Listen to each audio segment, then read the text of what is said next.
اعوذ باللہ من الشیطان الرجیم بسم اللہ الرحمن الرحیم الف لام را تلک آیات الکتاب وقرآن مبین ربما یود الذین کفروا لو كانوا مسلمین ذرهم یأکلوا ویتمتعوا ویلہہم الامل فسوف یعلمون۔ اللہ رب العالمین نے ارشاد فرمایا الف لام را، یہ حروف مقطعات ہیں۔ تلک آیات الکتاب و قرآن مبین، یہ کتاب الہی کی آیتیں ہیں اور کھلے اور روشن قرآن کی۔ ربما یود الذین کفروا لو كانوا مسلمین، وہ بھی وقت ہوگا کہ کافر اپنے مسلمان ہونے کی آرزو کریں گے۔ ذرهم یأکلوا ویتمتعوا ویلہہم الامل فسوف یعلمون، آپ انہیں کھاتا، نفع اٹھاتا اور جھوٹی امیدوں میں مشغول ہوتا چھوڑ دیجئے، یہ خود ابھی جان لیں گے۔ اس سورۃ الحجر کی 3 آیتیں۔ سورۃ الحجر مکہ میں نازل ہوئی، اس لیے یہ مکی ہے، اور سورۃ الحجر کے اندر 99 آیتیں 99 آیتیں اور 6 رکوع ہیں۔ 99 آیتیں اور 6 رکوع پر مشتمل ہے۔ ہجر کا معنی کیا ہے؟ جب آپ ڈکشنری دیکھیں گے تو ہجر ایک ہے حجر، احجر و حجار، اس کا معنی آئے گا پتھر، لیکن یہاں پر ہجر جیم میں ساکن ہے، تو یہاں ہجر سے مراد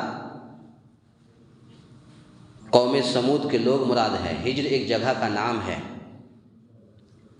ہجر والوں نے ابھی آگے اسی سورہ کے اندر آگے آیتیں آئیں گی انشاءاللہ، وَلَقَدْ كَذَّبَ أَصْحَابُ الْحِجْرِ الْمُرْسَلِينَ، ہجر والوں نے قوم سمود کو جھٹلایا۔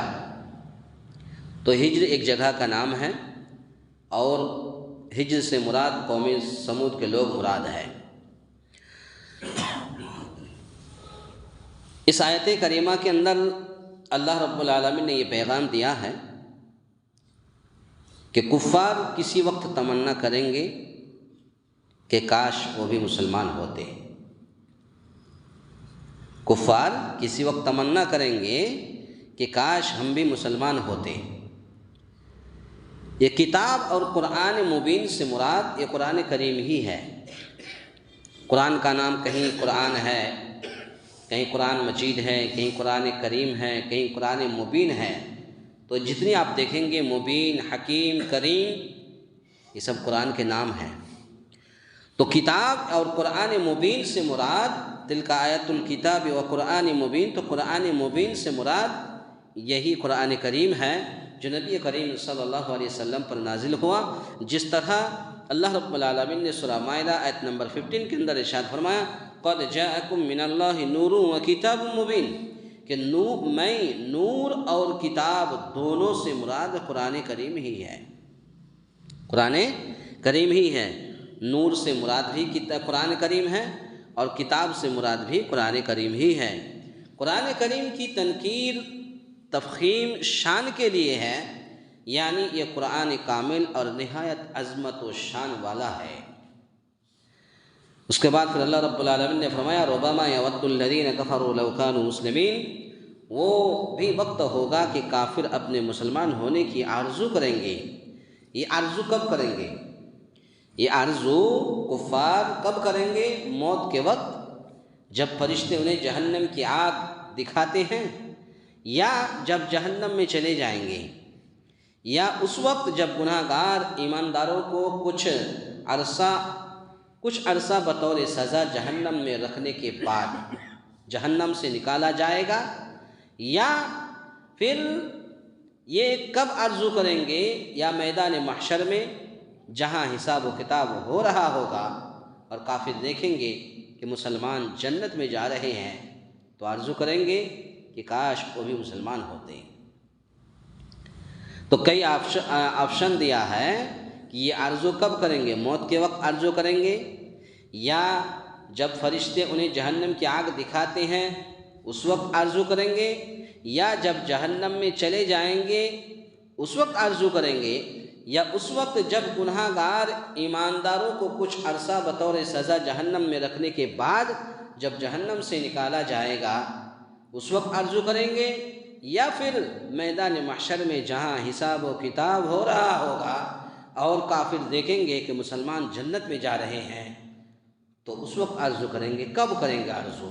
کاش وہ بھی مسلمان ہوتے۔ تو یہاں پر ربما یود الذین کفروا لو کانوا مسلمین، یہاں پر ربما اصل میں تکسیر یہ زیادتی کے لیے آتا ہے، زیادتی کے لیے یہاں پر آیا ہے، لیکن کبھی کبھی تقلیل کے لیے بھی استعمال ہوتا ہے۔ لیکن کبھی کبھی ربما اب جب قرآن میں دیکھیں گے تو کبھی کبھی تقلیل کم کے لیے بھی استعمال ہوا ہے۔ تو بعض کہتے ہیں کہ ان کی طرف سے یہ آرزو ہر موقع پر ہوتی رہے گی لیکن اس کا انہیں کوئی فائدہ نہیں ہوگا۔ اس کے بعد اللہ رب العالمین نے فرمایا ذرہم یأکلوا ویتمتعوا ویلہہم الامل فسوف یعلمون، آپ انہیں کھاتا، نفع اٹھاتا اور جھوٹی امیدوں میں مشغول ہوتا، چھوڑ دیجیے، یہ خود ابھی جان لیں گے۔ یہ تہدید و توبیخ ایک طرح کی ڈانٹ اور پھٹکار ہے کہ یہ کافر و مشرک اپنے کفر و شرک سے باز نہیں آ رہے ہیں، یہ کافر اپنے کفر و شرک سے باز نہیں آ رہے ہیں، تو آپ انہیں چھوڑ دیجئے۔ نبی سے مخاطب ہے کہ آپ انہیں چھوڑ دیجئے، یہ دنیاوی لذتوں سے محظوظ ہونے، یہ دنیا کی خواہشاتوں سے یہ خوش ہو جائے، خوش ہو لینے دیجئے اور اپنی امیدیں پوری کرنے دیجئے، عنقریب انہیں اپنے کفر و شرک کا انجام معلوم ہو جائے گا۔ یہ اللہ رب العالمین نے کہا کہ ان کو ان کی جتنی خواہشیں ہیں، جن کی لذتیں ہیں، جتنی مٹھاسیں ہیں، وہ ان سے خوش ہو لینے دیجئے اور اپنی امیدیں پوری کر لینے دیجئے، عنقریب انہیں اپنے شرک و کفر و شرک کا انجام معلوم ہو جائے گا۔ تو ان تینوں آیت کریمہ کے اندر یہ اور آج کے درس کا خلاصہ کلام یہ ہے کہ قرآن کریم کتاب مبین سے مراد قرآن کریم ہے، اسی طریقے سے نور سے مراد بھی قرآن کریم ہے، اور پھر یہ کفار کسی وقت تمنا کریں گے کاش کہ میں بھی مسلمان ہوتا، تو یہ آرزو کب کریں گے آپ کے سامنے بیان کیا گیا۔ اور پھر اس کے بعد پھر اللہ رب العالمین نے فرمایا کہ یہ کافر اور مشرک اپنے کفر و شرک سے باز نہیں آ رہے ہیں، تو آپ انہیں چھوڑ دیجئے، یہ دنیاوی لذتوں سے محظوظ ہو لینے دیجئے، دنیاوی لذتوں سے فائدہ اٹھا لینے دیجئے اور اپنی امیدیں پوری کرنے دیجئے، عنقریب اپنے کفر و شرک کا انجام انہیں معلوم ہو جائے گا۔ اللہ تعالیٰ سے دعا ہے یا الہ العالمین ہم تمام مسلمانوں کو کہنے سننے سے زیادہ نیک عمل کرنے کی توفیق عطا فرمائے۔ آمین۔ اقول قولی ھذا استغفر اللہ لی ولکم ولسائر المسلمین واستغفروہ انہ هو الغفور